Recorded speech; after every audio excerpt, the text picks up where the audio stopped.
Hello and welcome to the online forest summit called BC Forest, the People's Convergence. Today we're talking about alternatives on the ground and value-added mills. And we have a great panel with us today. We're going to do a round robin. I'm Jennifer Houghton. I'm one of the co-organizers of the Forest Summit, and I'm speaking to you from Grand Forks, which is the traditional territory of the Syilx, the Ktunaxa, and the Snipes people. I'll go next to Taryn Skalbania. Welcome, Taryn. She's one of the co-organizers of the summit. Thanks, Jennifer. I'm coming from the unceded territory of the Syilx as well. It's also Lake Okanagan to most of us. And welcome to Jim Smith. Hi, I'm from Creston in the traditional territory of the Ktunaxa Nation. And welcome, Arnold Berkov. Hey, I'm coming to you from Nanaimo, that's the traditional territory of the Nanaimo Nation. And welcome, Ramy Rothkopf. Thank you. I'm in Proctor, which is on the traditional lands of the Snipes and Ktunaxa First Nations.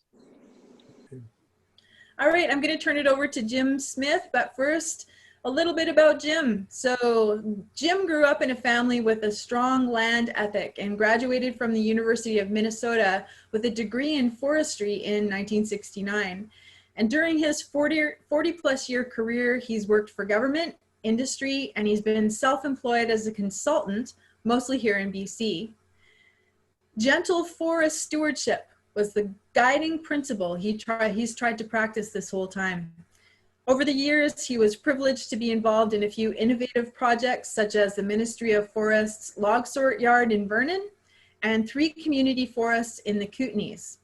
Jim says, now that I'm old, I wander the BC mountains taking photographs of their majesty, something that I can relate to. All right, Jim, so let's hear about your experiences in the Creston Community Forest and the Vernon log sort yard. Okay, well, what I want to talk about really is Vernon log sort yard, because I think it's applicable nowadays. And what I want to talk about is the potential for government-run regional log sort yards as a way to stimulate innovation and creativity in the forest industry, promote diversity of forest products, move to higher value economy rather than a commodity market, and add more employment per cubic meter of timber harvested. So how do we do this? It's simple, by making our public-owned timber available to the people of BC through an open log market, rather than tied up by fewer and fewer large corporations. So what I'd like to do first is give you some background. Last summer and fall 2019, the BC government implemented an interior forest sector renewal engagement process that met with 36 communities throughout the interior. And through that engagement process came publication in February of this year, and there were 6 key takeaways to that publication. 2 of them are relevant to my talk about log yards. One is wood products innovation. I'm quoting from the key takeaways. Wood products innovation, provide incentives for innovation and support the development of wood products markets. 2, manufacturing capacity and fiber utilization. Focus on value over volume, getting the right log to the right mill and fostering more business-to-business relationships. So that was the recent BC government's initiative. Now I want to go back 30 years to a very formal process that happened in the early 1990s called the Forest Resources Commission. And they published a study in 1992, and I want to read part of that study because it's directly applicable. The Commission believes that the establishment of a province-wide log market represents the only way the province can realize full value for its resources and generate the income required to fulfill the enhanced stewardship role of the vision statement. The measures foreseen by the Forest Resources Commission in establishing a market are neither cumbersome nor costly to implement. The basic requirements are simple: sufficient volume of logs available for interested purchasers, a notification system that lists by location the present and future availability of logs by size, species, and where possible grade, and a reporting of transaction prices on a similar basis. Now get this, given open access by sufficient buyers and sellers, the market will make itself. If you build it, they will come. So that vision was put into practice in the Vernon Forest District in 1993 with the formation of the Forest Service-run Vernon Log Yard. The log yard ran under the district's Small Business Forest Enterprise Program, and I was involved because I was the district's small business forester. Tom Millen was a forest technician in her office at the time, and he became the log yard manager. Now, Tom is a character, and he had excellent industrial experience with log yards, and he was perfect for the job. The log yard ran from 1993 to 2002 and demonstrated that making logs available on the open market will create exactly what the Forest Resources Commission intended and what our Interior Forest Service renewal hopes for. So I want to give you an idea of how it works. Like the Forest Resources Commission said, it's pretty simple. So my program supplied the logs to the mill from all partial cut blocks. There was no clear cutting of wood that went into the log yard. My program supplied 55,000 cubic meters of logs, plus or minus, every year. That's about 1,200 truckloads of logs through competitive harvesting and hauling contracts. When the trucks arrived at the log yard, the loaders unloaded the trucks and spread the logs, but all butts one way and all tops the other way. And then our contract scalers, hired by the ministry to scale, or that is measure each log, they measured each log and paint coated each log according to sorts based on species, grade, and likely use. So you can probably envision that. After scaling, each sort is piled separately. When a given pile of logs reach the marketable quantity, which varies from each sort, it is ribboned off and sold by sealed tender auction. Thus, the buyers set the price, in sharp contrast to the way most timber changes hands in our province. Sealed tender bid sales occurred every week. They were advertised in the newspapers, and some bidders regularly came from over 300 kilometers away, and most bidders inspected the log decks before bidding. Being able to inspect the logs improved their value. What you see is what you get, in stark contrast to buying standing timber. The high bidder had 5 days to pay for the wood and 7 days to remove the logs. So that's how it worked. But Tom was a special guy. And when he ran the log yard, he created a friendly culture of openness and welcomed new ideas. People dropped in to talk about their needs. And Tom says the interest resulted from the way the logs were sorted, the reality of an open market, and the mindset change where people begin to see a log as something other than saw logs, pulp, veneer, or 2x4s. He says it's just knowing the developing markets and what people want. Bins are tailored to specific markets. Sometimes you shut the volume off at only 3 or 4 loads because a small operator can't afford anything bigger. So what happened was, over the years, a lot of markets, a lot of products developed. We started with maybe 8 or 10 standard industry sorts, you know, saw logs, poles, peelers, that sort of thing.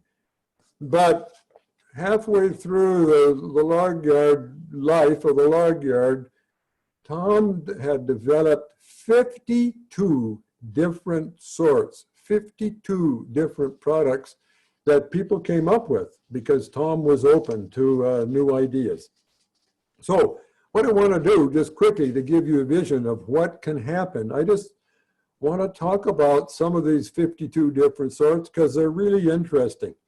We had a guitar maker from Kelowna come to Tom. He used spruce as the guitar tops. And he needed some high quality spruce. So Tom sold him 1 log for $400. And interestingly, he had that log sawn so that 60% of the wood produced guitar tops, and then the remainder, he made it into fancy estate wine bottle boxes. 1 log. And we had a guy show up. He makes saddle trees for roping saddles. He needed some really strong Douglas fir. Couldn't get it. So Tom took him out in the yard. They picked out a couple of logs. Tom sold him 2 logs for $700. That guy every year produced $60,000 worth of saddle trees. Another example. In Vernon at the time, there was a company called Heck Shaft. They made high-end wooden arrow shafts from lodgepole pine. They needed to source high-quality lodgepole pine, and the log yard was the place for them to go. And then log home builders and other builders that need high-quality logs would come to the yard because Tom would sort out the really high quality building log woods or timber framing wood. But there was one time, and I got it, this is my last example. He sold character logs, logs that absolutely wouldn't make the commodity market. And there was one log that I remember it as a standing tree. It was on one of our right-of-ways. It was an old dry belt Douglas fir, and it got logged and delivered to the log sort yard. I mean, it had limbs the size of coffee cans. It was absolutely worthless in a commodity market, but a log builder showed up who was building an 8-sided log house, and he needed a character log to hold up the purlins for the log house in the center of the house. Tom sold him that log for $1,100. He peeled it, sandblasted it, later came back and showed us a picture of this beautiful log in this beautiful log house. So there you go. Those are the kinds of things that can happen when there's an open log market. Sure, it's not big time industrial manufacturing, but there's those kinds of things out there, and they will, it's a bad pun, but they'll come out of the woodwork if you make it available. So how do you make it work? This is my last section. This is my opinion. You earmark volume from BC timber sales. It's the easiest place to grab volume. And then maybe even make the log yard available to other sources, private sources, community forest, woodlots, whatever, because you can add more value to their wood. You establish government-run regional log yards, each to handle 100 to 200,000 cubic meters annually. Fairly big time. require the log yards to have a long-term commitment. The government's going to have to buy in long-term because new businesses need to attract investment, and they can't attract investment unless they have a secure supply of logs. You need to encourage innovation and managers who can think outside the box like Tom Millen. They need training. We need to sort for value, not volume. And getting the right log to the right business is the name of the game. Sales of a variety of sizes, and even allow direct sales for small volumes and individual logs at competitive prices. So that's how to run, I think, how to run a regional log sort yards throughout BC. So, and they can meet recent interior forest sector renewal engagement takeaways and fulfill the older Forest Resources Commission recommendations. That's my talk. Excellent. Thank you so much, Jim. We'll hold our questions till Ramy and Arnie has spoken, but I have a number of questions and I'm sure Taryn does too. That's some really practical, understandable information that makes a lot of sense. Okay, so we're going to go over to Ramy. Ramy Rothkopf grew up in Proctor, British Columbia, where he continues to live, and he's been successful in numerous business and service-related ventures spanning more than 30 years. He believes that growing a successful business depends on a mix of surrounding yourself with good people, treating them well, and operating within a strong set of ethical and environmentally based values. Ramy got started in the entrepreneurial world at age 22, creating his own tree planting company. And he grew this business steadily, eventually employing more than 60 people. His company was renowned for quality and reliability, and 16 years later, he decided to move on to new endeavors and sold the business in the mid-90s. After leaving the tree planting industry, he became involved in numerous public service and activist-related initiatives, including the BC government-sponsored Commission on Resources and the Environment. And he was also directly involved with several provincial park proposal campaigns, including the successful creation of the West Arm Wilderness near Nelson. Shortly thereafter, the watersheds behind his community were being threatened by imminent industrial logging development, and Ramy and several other residents co-founded a local organization that would go on to successfully apply for one of BC's first community forest license agreements, thereby giving residents direct ecosystem-based management of the land that sustains them. And the blend of strong environmental, social, and business values that exemplified the community forest was a perfect fit for the way Ramy wanted to do business. He began working with several others in creating Harrop Proctor Forest Products, the community forest's value-added division. He soon took over the role as manager, and the business grew quickly and has evolved into a well-known and respected source of a broad range of competitively priced, locally produced forest products. That is amazing. Ramy, tell us a little bit about a little bit more, just briefly, about how Harrop Proctor came to be and who is involved in making it happen. I just made a kind of amazing connection in thought that I'm going to hold off on asking Jim a question to. But besides that, as Jim was speaking, I'm realizing that a lot of what we did was about jobs, and not just environment. So what I heard Jim saying is, and what I think is happening in BC, is that it's not so much a volume issue, it's a lack of jobs issue. That, you know, because if we did more with wood, we wouldn't be as concerned about the cut. So the Harrop Proctor project kind of originated because out of the West Arm Wilderness came an exclusion of our watersheds because it wasn't part of the park proposal that we'd put forward. So a bunch of us started getting together around kitchen tables and saying, well, if we can't have this as park, the second best thing is we'll manage it ourselves. So we put a plan together, submitted it to government. Long story short, we were able to achieve a license based on a low level of cut. People like Ramona Fost, myself, Ken Foote, there was a whole, a whole bunch of folks early on that worked together on this. And I think we found a middle ground solution that worked for the protectionist element, of which I was one previous, and the status quo folks that just wanted government to log. So it's evolved from there. Part of that proposal involved and continues to have a sawmill. And we had other components that kind of fell by the wayside because we were overly ambitious, which was one of the lessons early on we learned. But the kind of critical pieces that continue are the logging, which is continually done.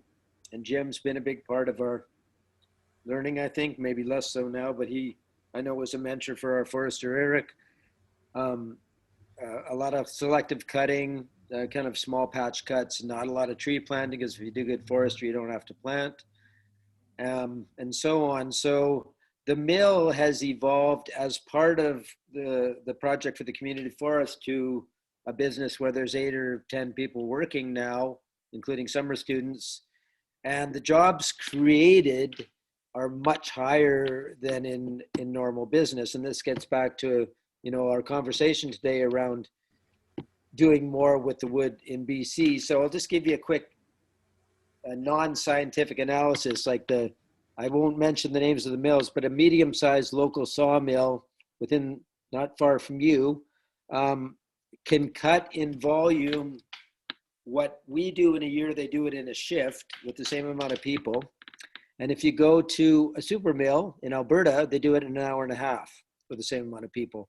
So, and I'm not saying we're going to get rid of all the big mills. It's not going to happen, but solutions like we're going to talk about today are a piece to going down the road to an economy that walks the talk of what we've been talking about for a long time in BC, which is value added.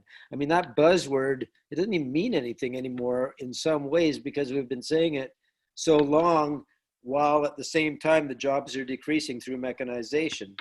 And these big mills don't take very many people to run. They're very good at throughput and making money incrementally, losing money on huge volumes. So, I think we don't ever say we're getting rid of all those. We decrease the number of them because they're going down anyway through AAC reduction, and then have creative solutions like log sorts and maybe some tenure reform allocated based on much more innovative criteria. So the Harrop Proctor mill, we've got a small amount of people that are doing a lot with the wood. Like the 2x4 market, I think I don't know what it is right now because lumber's gone up. It's 40 or 50 cents a board foot. In value, our average sales price is $1.50 because it costs more to make the stuff, and we're choosing products that are competitive but are also not made by the majors. Let's cut it off there for now because I could go on a while, but it's probably better to keep on track. You can edit that out, but I won't swear yet. Okay. Okay, I wanted to ask you, so what kind of jobs do you guys have on the ground, and how many people are you employing on the ground, and how is that different from what's happening in industrial clear cut forestry? Like, what are the guys doing who work in the forest there versus the guys that work in your forest doing? So the kind of forestry we're doing for starts is more labor intensive. It's more expensive and takes more human power to do selective cutting or small patch openings than it does large clear cuts. Smaller machinery. I can give you some the mill work. Again, it's more hands-on. We're talking, wood miser mills and molders and kilns at small scale levels that are more labor intensive. And the only way that works is by choosing products that work in the marketplace that will cover the cost of doing it the way we're doing it. So the stats, that's a good question. And the last time I looked, which was a couple of years ago, 1,000 cubic meters of wood in BC, which is about 20 to 25 logging truck loads. Milling and logging jobs, it's about 0.8 of a job, so less than one job per 1,000 cubic meters in the province.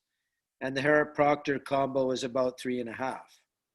which isn't earth-shatteringly large, but it's also 400% larger than what the average is. So, you know, you add log sorts in or start tenure reform and replicating that around the province, pretty soon you've way more than offset the jobs lost through AAC reduction.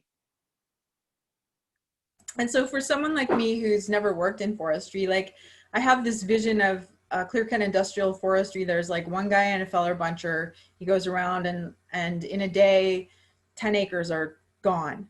Are your guys working in feller bunchers? What sort of thing is happening actually on the ground there for a visual for somebody like me who's not a forester? So a lot of that, and Jim would probably be better at answering that, but than I am. But the topography of the area will dictate the equipment, and also your cutting system. So if you're doing selective logging, it's pretty hard to go through with a feller buncher. Having said that, we've done a couple blocks with a buncher and still had a lot of leaf trees.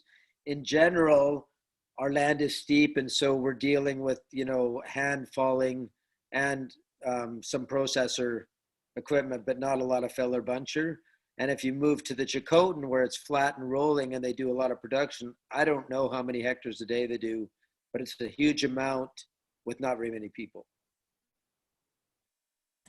Okay, and so Taryn, did you have some questions for Ramy?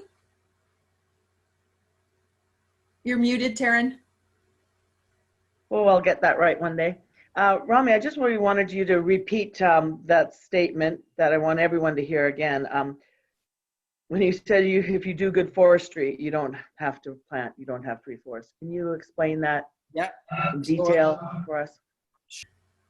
I won't say you don't need to plant. I think how I would correctly state that is the need to plant is minimized. And sometimes we plant for insurance reasons and it turns out later we don't need to. But in general, if you're doing seed tree, leaving seed tree, or, you know, the first thing is if you're doing a single pass selective system, you don't have to plant because you're leaving more trees on site than is required to reforest anyway. So it's not necessary till the second pass through that site. But even if you're taking off a heavier volume and leaving, say, 20% of the stand and doing small openings, the trees that are left we're always leaving the big old vets that have superior seed source and filling the edges of smaller blocks. So the seed source blows in, and we're finding in general it's sort of like would you choose artificial insemination or would you have natural seeding? And it's a weird analogy, but always if you can get trees coming in from a seed coming in from the trees all around the block, it's preferable. And that's what we're finding in general. And maybe that's a weird analogy, but anyway, it's working. You know what, having said that, what Eric's doing, Eric Leslie, our forester, is planting things like in anticipation of, you know, warmer temperatures, ponderosa pine on south slopes, with the eye to thinking that in the future it's going to be hotter and drier. So we're trying to second guess what nature's going to do down the road, which is different again. But yeah, in general, I think we've planted maybe 3 or 4 years out of 15. So there's a cost savings there, but it doesn't offset the cost of clear cutting, but it doesn't matter to us because our decisions are based on more than just money. Like water's at the top of the value chain for us, not money. So it's just redesigning what's important to communities and using the precautionary approach to get there. So logging is going to look different anyway because our level of acceptable risk is a lot lower than it's going to be for someone that comes in from somewhere else and just wants to get the wood out. Thank Taryn, you. anything else for Ramy? Yeah, you mentioned a couple of times tenure reform. You're not the first person in this summit that has spoken loud and clear about tenure reform. Mm-hmm. We've had some First Nation speakers say they don't even want to see maps with TSAs on them. They want, you know, territories, and then maybe some preference for community forests and smaller woodlots, and then some definite no-go zones, parks, and community watersheds. Can you talk a little bit about tenure reform in your eyes? Well, yeah, and with indigenous indigenous clout right now, if you will, in that regard. It's of anyone in the province, probably there's more movement with indigenous tenure than there is anywhere else. And so there's potential, I think, within that realm to achieve some reform in tenure. How that plays out on the ground, we don't know, but there's not a huge appetite for, many of us have tried over the years for tenure reform, but I guess the thinking is that, and again, it could be through the small business program, where basically small business was created to appease the Americans, to make sure, to please them, to show that there was free market wood on the market. So, because they were arguing that wood was always subsidized. Now, ironically, what's happened with small business is most of the wood has ended up with the majors anyway, because they buy it all. So Jim's solution, I think, is, and I may as well talk about this now. So my thinking is, okay, let's take back tenure. We're not going to revamp all of it at once.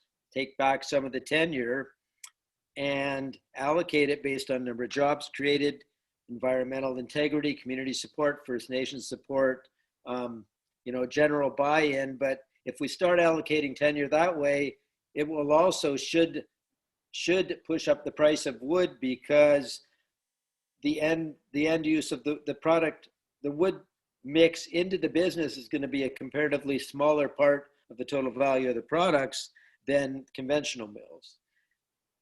And I'm going to address this now because it's pertinent to this. What twigged in me as Jim was speaking is that we can achieve the same goals of this. And Jim, I'd like to hear from you, with log sorts, and not maybe need tenure reform, because the intention is to get wood to people that want to do more with it. And in Jim's vision, we are going to up the value of the wood by sorting it and making it accessible to others anyway. So perhaps, maybe both things can happen, but I think both of these ideas are ways to do that. And maybe, Jim's is more plausible. I'm not sure. And I don't think either idea is bad, but they're both worth talking about. Jim, do you want to respond to that right now? Yeah. And then we'll go on to Arnie, and then we'll come back to this if we need to. Yeah, I think tenure reform is long overdue in this province. We are seeing that the majors are consolidating their hold. As the forest becomes degraded, they're investing in other countries and leaving. Many sawmills have closed, and so our present system isn't working that well. And we're seeing major impacts on water and wildlife, visuals, and other things. So we need some kind of tenure reform that's going to put communities and First Nations in more control. But certainly, if we can do that in combination with taking some government timber and making it more available on an open market, but also I would suggest that with tenure reform, somehow having it tied to innovation, rather than just doing some tenure reform and the wood all winds up with the majors anyway. So, that's a distinct possibility as a requirement for a agreement or a tenure. You've got to come up with something that's going to add value and employ more people per cubic meter, like Ramy was talking about. Ramy's example is really good. You're talking 0.8 of an FTE per 1,000 cubic meters versus 3.5. We've got to let the free market work and open market work, and particularly if communities, First Nations were in control. Excellent, thanks, Jim. So let's give Arnie a chance to talk now. Now, Arnie, I was going to ask you about your experience with getting together with some workers and purchasing a sawmill, but I'm wondering, before we go into that, is there anything that you wanted to add to the topic of tenure reform? So, I mean, if you look at tenure reform, I think in some ways it's going to be foisted on us anyways with First Nations. How that's going to look is probably going to be determined by a lot of the First Nations. I mean, there's almost 200 First Nations in British Columbia.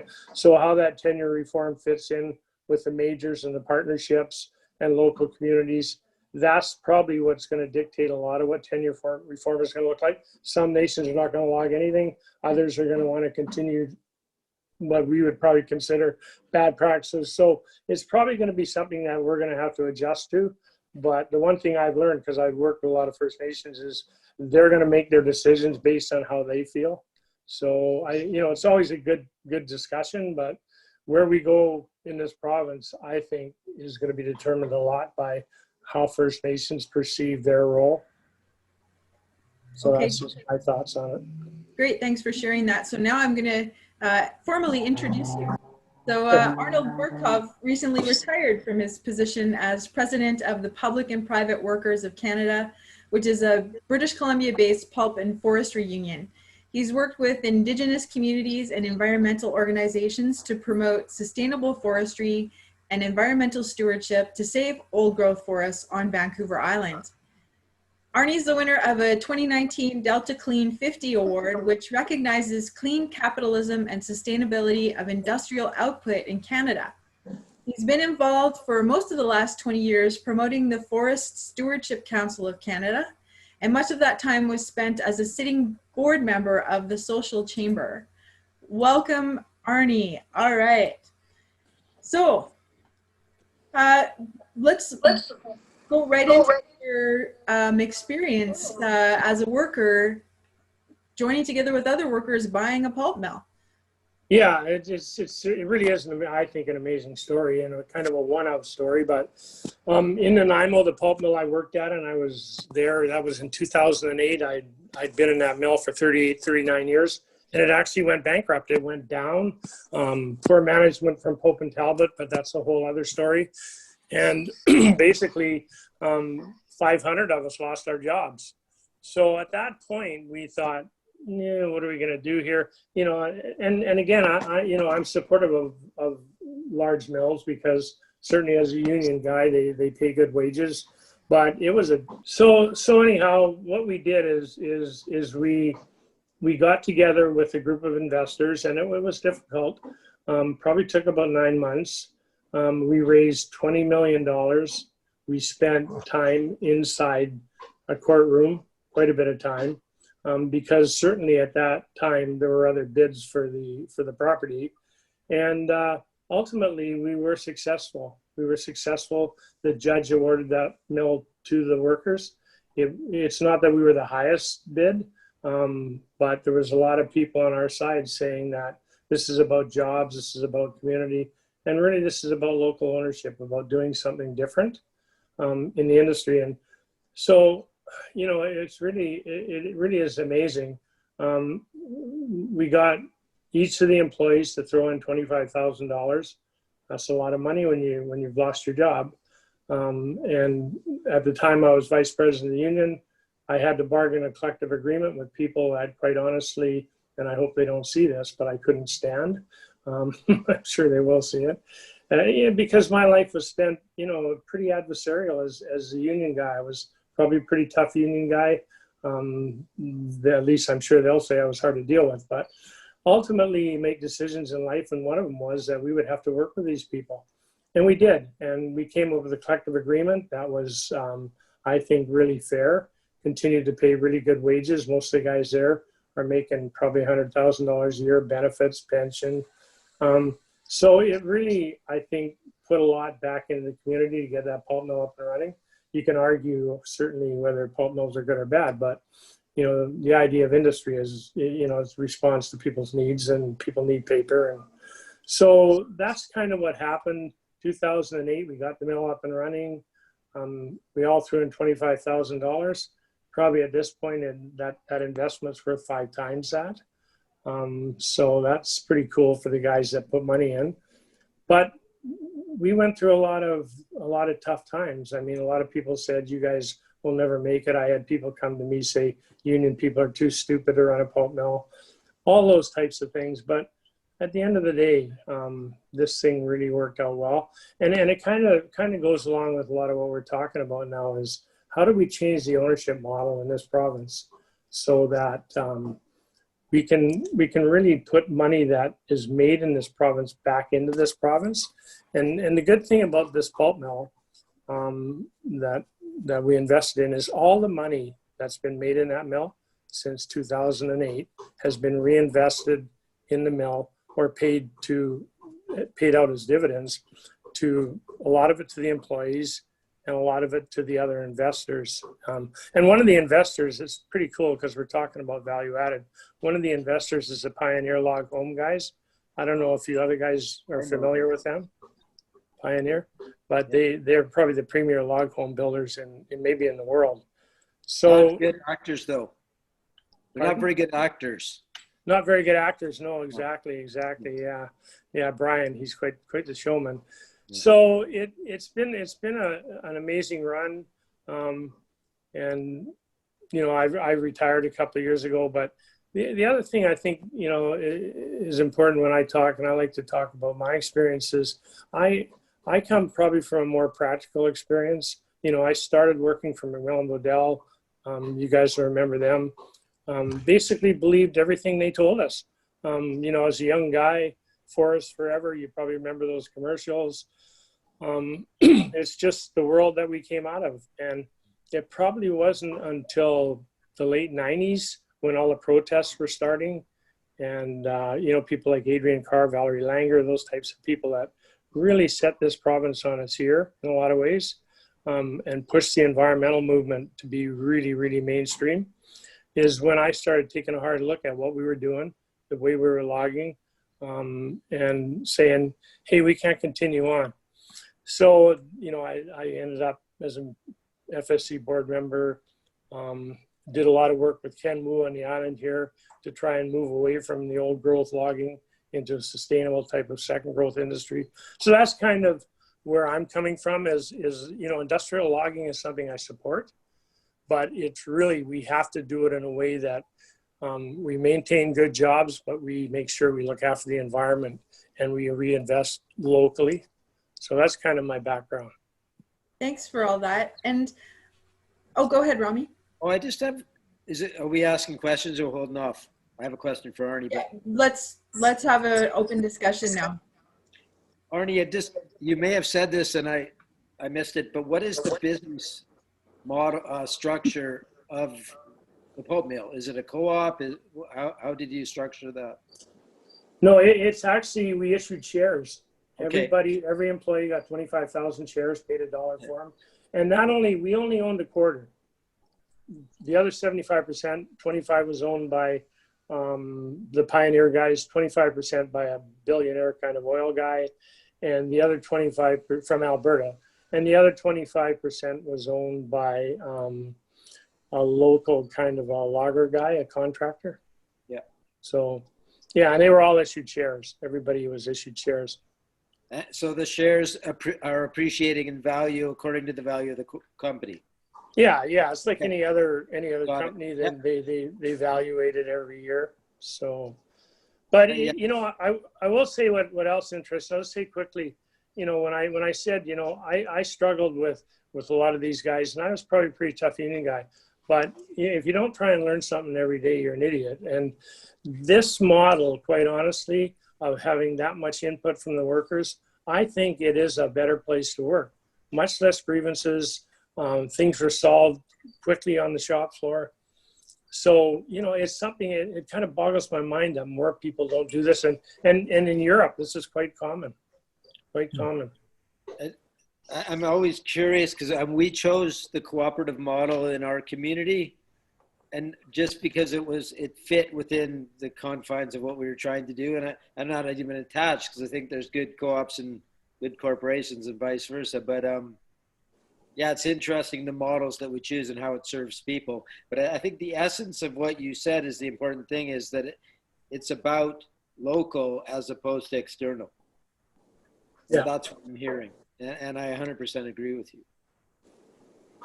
What I found exciting is that when there was a failure of industry, the community came together to look at ways to make it work. I mean, my gosh, you talk about buying a pulp mill, that's a big deal.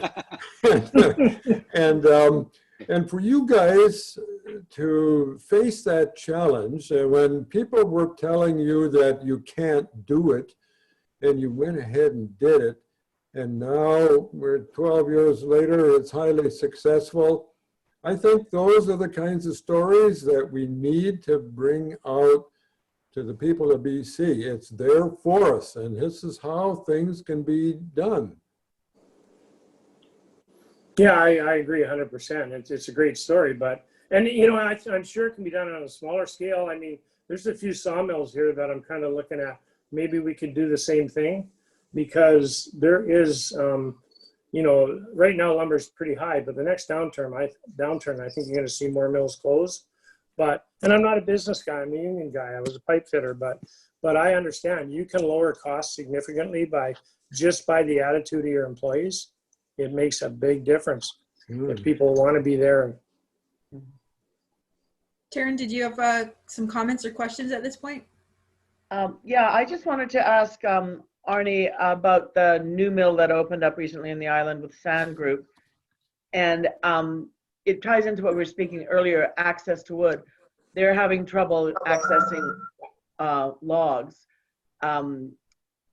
Would something like a log sort yard on the island be helpful for them? Yeah, I think, you know, I don't think you're going to see, you know, a real log, like some sort of a virtual log sort or something, maybe, but that's the problem right now. And we don't have time to go into what's happening on the island. And for that mill, the issue is not so much having a log market. We put 6 million cubic meters of logs on boats every year from the coast. And the only way you can, and that's what the Sand Group is finding out now, is fiber up your mills is by using something called blocking. And that is not the way to expand this industry. So what, you know, and I'm hoping that the BC government will address this log export issue and just stop it. And so that way, if you had a log market that you knew the logs would always be there, that's great. But on the island and on the coast with the export and that export law, it may be difficult. It'll be interesting to hear what the other fellows have to say about that. They're not on the coast, but I'm sure they understand that. I don't even know how you would run that log market with that legislation. Does anybody want to take a shot at that? Because it's interesting. What's the source of the logs? Is it coming mostly from private land? No, well, some of it's private, yeah. You know, that's Mosaic. It is Island Timber West. Yeah, a lot of it is coming from private lands, but a lot of it is coming from public lands. And because they use that surplus test, right? Surplus or uneconomical to, and so it just gets put on boats and away it goes, right? Well, you know, if it's coming from Crown land and it's surplus, running it through log sort yard or log sort yards, I mean, it's, if you build it, they will come. I'm sure that Canadians are entrepreneurial enough, smart enough, risk takers enough, just like you guys were, that if the logs are available and people have a chance to buy them, the market will develop, just like the Forest Resources Commission said, just like we found that happened in Vernon. It works. Yeah, no, I agree, but they have to be available, right? And they have, if you invest $100 million in a mill, you want to make sure that you're going to have a log supply. You bet. And that's the problem. It's a difficult thing on the coast right now. Yep. And you're going to find out in the interior with the big fall down too. So, you know, getting back to, I think, why we're here and what we want to talk about is really how can we do things different so we provide more jobs, we look after the environment, and we stop this destruction of these old growth forests. It's just insane what's going on in the coast, not just the island, but the whole coast around the old growth. When we put, again, 6 million cubic meters of wood, and some of it is old growth, but mostly it's second growth on the boats, we could build a much, much stronger industry with more jobs, more value added. We should be looking at laminates, all kinds of things that we could be doing. Biofuels, and you know, we've got 4, 5 pulp mills, counting the paper excellence mills on the coast here. We could be looking at biorefinery type things. So there's all kinds of opportunities, but it's just not happening. And a lot of that is the fault of the government. You know, they're stuck in just the old ways of doing things. So there's lots of, you know, and ultimately at the end of the day, we need to think about protecting that old growth. I think that's why Jennifer, you know, started this work, is because I've walked around in those, you see a 1,000-year-old cedar tree. That tree was just a little baby when the Saxons were invading England, and we cut it down and make toilet paper out of it. Yeah. That's just crazy. And I'm a pulp mill owner, so. I think, if I can jump in there for a sec, Arnie, like this whole idea of treating old growth as renewable is flawed. And if we would have, over time, saved that resource for its intended use, things like what Jim was saying with guitar tops and so on, we would have had it forever. And I would argue that even now, the odd tree will come out. It should never be used for anything but that. But the whole industry, you know, we've ended up as we are because there's been so much fat for so long, and we've had this seemingly endless resource that the whole thing is geared towards waste, you know, and now we're being forced down this rabbit hole. No one should be surprised by the cut coming down. I mean, anyone that hasn't been paying attention for the last 20 years. And so these solutions are more important now because we're being forced into them. We're not even choosing them anymore. No, and I mean, you have to be, and I agree. So you have to be careful what you say, because you don't want to start libeling people and stuff. But what has happened, and this is all through the province, is the 2-bit stumpage, right? Yep. On the beetle, the take and pay, where you pay and then leave it. You know, we're talking about a resource that is so much more valuable than anything else. If a standing tree absorbs carbon, it can do all kinds of things. And yet it is really criminal what the government's allowed these big corporations to get away with. It's criminal. And so how do you change that? How do you, the will to change that? And I'll tell you, you got to, you know, as a smaller union, when I started working with Ken Wu and we were doing demonstrations up and down the island to save the old growth and stop the export of logs, the big unions, they didn't like me. They thought I was a traitor because, you know, and they're not bad people. The system, it's the system. So, you know, particularly the old IWA and steelworkers, they go, Arnie, what the heck are you working with these environmentalists for? You know, what is wrong with you? But, you know, I figured it out 20, 25 years ago. If you stand on a street corner and I put on, if I had a suit, let's say I had one, but I put on my best suit, and then you got TJ, the dreadlock hippie friend of Ken Wu.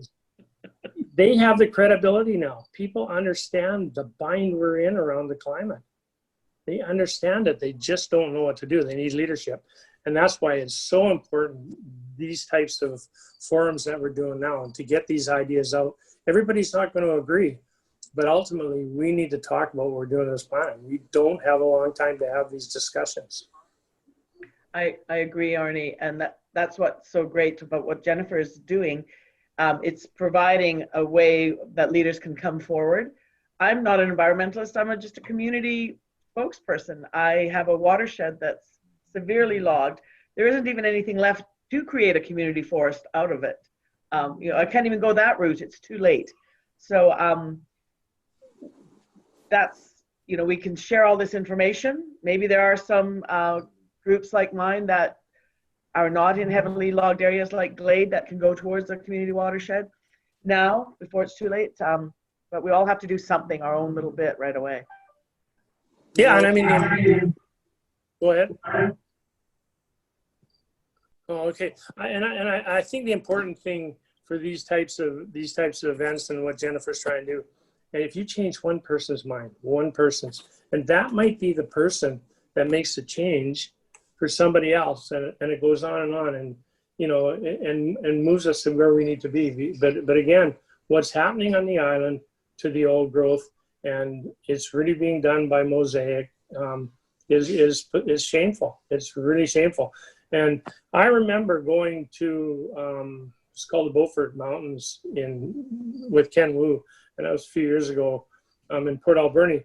And the logging was just atrocious. And I said, even if they weren't exporting this wood, I couldn't support this. I mean, they were tearing the mountains apart. And it kind of goes to what, I can't remember who said it, maybe it was Jim, but the old growth forest will not grow back the same. It'll take a long, long time anyways, because it's not just that you take the trees out, you change the topography, the soil erosion, all the other things, the watersheds, everything changes when you have bad logging practices. So if we don't keep these old growth forests intact, what we have left, we're going to lose something that's probably not going to be replaced in 20 lifetimes. Mhm. Yeah. Amen to All that. right. Yeah. So we've got about 6 or 7 minutes left. So let's go round robin, and everyone can make some final comments. And why don't we focus these final comments on how you think we should be moving forward? So whatever your focus wants to be in that comment, how we should be moving forward, your ideas for doing that. Jim, why don't we start with you? Well, you know, it's been so many decades that people have talked about change and improving the way our forests are managed. It's easy to be cynical, but I sense that now that the industrial exploitive era is drawing to a close, people are like yourself, Jennifer, and Taryn, with your watersheds being nuked, people are beginning to wake up and say, we need some change. And the only way we're going to see change is by the public demanding change. And we need to avoid the traditional short-term thinking about jobs versus the forest and all that sort of thing. There are ways to have more jobs and have better forest management. And the only way to do that is for the public to be involved. But the other thing I want to mention is that over the years, I think Ramy will agree, over the years, the best way to give people the vision of better forest management is to actually show what better forest management really is. And there's lots of examples. I mean, there's Harrop Proctor, there's Creston, there's lots of different woodlots. Excellent forest management. People need to have the vision of what it is, instead of showing parks or showing huge clear cuts. There's a way to manage intelligently, with care, loving care for the forest and for nature. And we need to be able to show that visually as well as just speak about it. And so I would suggest a way to really stimulate change is to visit places like Harrop Proctor, maybe Fred Marshall's woodlot in Midway, other places that are doing excellent forest management in this province, and promote that vision. Thank you so much, Jim. All right, Arnie, your closing thoughts. And Yeah. So I think one thing to remember is that change generally comes not in good times, but in tough times. And I always say that unions, they get stronger in bad times, not good times. Right now, you know, we're sitting in a situation where we've got this horrific pandemic. People are understanding, I think, the value of local supply chains, how we operate on the ground, employment, how important it is when so many people lose their jobs. So there's a real opportunity now. And, you know, I try to talk a little bit about that on some of the Facebook posts to really, but we need government leadership to move the industry where it benefits local people That's what matters. And with the emergence of First Nations, and again, where First Nations take this province, it's going to be interesting to see. But they will be a lot of the driving force behind the change. And hopefully the non-Aboriginal community can partner with First Nations and make these changes locally, because you got to think about, and I'll just leave with one quick thought. I remember talking to one of the Aboriginal leaders when he said to me, Arnie, we've got 3 of our people are going to be lawyers. And I said, that's great, but really the world doesn't need any more lawyers. There's too many now. Again, I've insulted lawyers, but I said, and I love some of them, but the thing is, what they need is millwrights, pipe fitters, welders, electricians for young Aboriginal, non-Aboriginal youth. They need opportunity for jobs. So again, that's why, I'm supportive of industrial logging, where people can get apprenticeships, get good jobs, family supporting jobs. But we need to do it. We need to change the ownership structure. We don't need to be controlled by big corporations from New York or back east or somewhere else in the world. We need to do this locally, and we can do it. And again, Harmac proved we can do some innovative things when people put their minds together and try and change the world. And so you can do it. The world can change. Thanks so much, Arnie. All right, Ramy, your closing thoughts. Yeah, listening, I'm just struck by, to me, this is kind of transcends economics or environment. It's social justice stuff. Like, really, who says that timber's worth more than water? And why do we have these values? And I think the best thing we can do, because everyone on this at this seminar are they're activists in their own right, is be creative in solutions-based solutions. Don't, sure, it's good to criticize what is, but the reason Harrop Proctor worked is because we were critical of what is, and we proposed something that was very positive and proactive, and there was so much traction and power in that it was pretty hard for government to deny it, because they would have looked terrible. And even though we were probably out to lunch and some of the stuff we said, it didn't matter, because we believed we could do it. So we as activists need to empower folks with solutions like log yards, with pulp mills owned by local people, with communities taking back the land and doing it themselves. Because I think, I agree with Jim, I think it comes from us. And so the best thing we can do is mobilize folks in a positive direction and helping and empower them. Every year we have a UBC class that comes and they're starved for this stuff. They say, oh man, I want to do what Eric Leslie does in your community forest. And I say, you guys, go organize and form a company that only works on that stuff. Because they think they don't see hope. And to me, I get really sad about that. These are 20-somethings that are just starting out, and it's, come on, guys, and it makes me want to cry, but I don't want to give up, because we need to pass the torch to these folks. And the best way we can do that is solutions. Excellent. Thanks, Ramy. Taryn, your closing thoughts. I just wanted to mention something. Jim talked about the interior forestry sector review. I tried as the community voice with some public input to get into those reviews. They're being held in Kelowna and Merritt and Vernon close to me. And we were turned away many times. We wrote an email.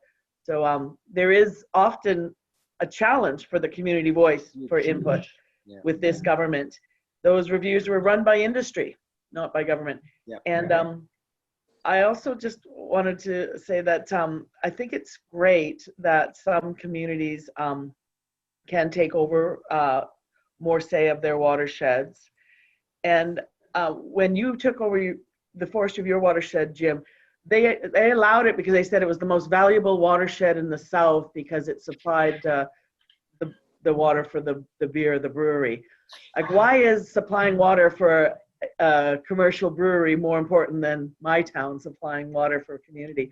Why, why can't we have that kind of logging because we supply drinking water? Why is it only good for a commercial brewery? It seems there's just always industry getting the leg up rather than. Well, Taryn, the reason we said that is in our culture, in our European Western culture, money talks. you can talk about water coming down the creek and it's pure and it comes out of your faucet, but it doesn't cut it. No. And so we use the power of economics to take over our watershed. So start a brewery. A I think, you know kombucha. what you do? You tell people, if you never saw another drop of oil in your life, you could live to be 100. If you didn't have water in 3 days, you'd be dead. Yep. So that's the deal, right? Yep. I don't care whether you're rich or poor. You All can right. live without a 2x4. You can't live without water. Exactly. Thanks, Karen. All right, I'm going to finish off with just a few comments about leadership, and I'm glad that subject came up. That is one of the goals of this summit, is to encourage and motivate and inspire emerging leaders. And some of you guys have talked about different types of leadership. And Ramy, you were talking about kitchen table meetings, people getting together, just having conversations with their neighbors. That's a type of leadership. Arnie has talked about workers getting together and making decisions about their future and investing in their future in a big way. And Jim has talked about specific individuals, Tom Milne and you too, Jim, making a difference simply by force of personality, for heaven's sake. You know, it makes a big difference. And there's lots of different ways to become leaders. It doesn't always have to mean you know, organizing a formal group. Like both Taryn and I have been involved with organizing formalized groups in our watersheds, and that's another way of leadership too. But there's lots of different lanes for people to travel, and leadership comes in different forms. And I'm really hoping that this summit will help people to see that there's lots of different ways to make a difference. And that's one of the reasons I wanted to bring together all of these different perspectives. And thank you guys. This has been a really satisfying conversation, really wonderful. I'm going to close it off and say thank you all so much. And I hope that you'll watch some of the other sessions. They're fantastic, really great. So Well, I want to thank you, Jennifer, for spearheading this, and Taryn for being part of it. I think it's extremely important. Like Ramy says, we need to pass the torch, and that's what we're doing here. Yeah. You know, Jennifer, off the record, I was talking, Jim and I spoke on the phone after our second failed attempt. And is there any possibility where we could actually interact with the public down the road a month after this sifts through a bit, where we could have a forum where we're on a panel online and people could phone in with questions? Because that may be part of that empowerment piece. I think that's a really good idea, and I'm actually going to leave that on the record so that people know that that's something that's on the table, that is a possibility. So the last session of the summit is September 24th, and we're going to get together and actually have some strategy sessions. So that'll be more interactive, but specifically for people who already have an idea or a plan or an initiative, and they'll come up, step up, and they'll say, hey, here's my idea. Who'd like to join me? Who'd like to take on a role of responsibility here? But I think that even something that's different in the way that people have questions, who are hesitating, maybe they're not sure if they want to take the next step, they could talk to guys like you, and they will be inspired by your stories. So thanks for that one, Ramy. All right. Thank you, Jim. Thank you, Arnie. Thank you, Ramy. And thank you, Karen. Okay, thanks everybody. Bye-bye, everyone. Bye. Bye. Thank you. Bye. Bye.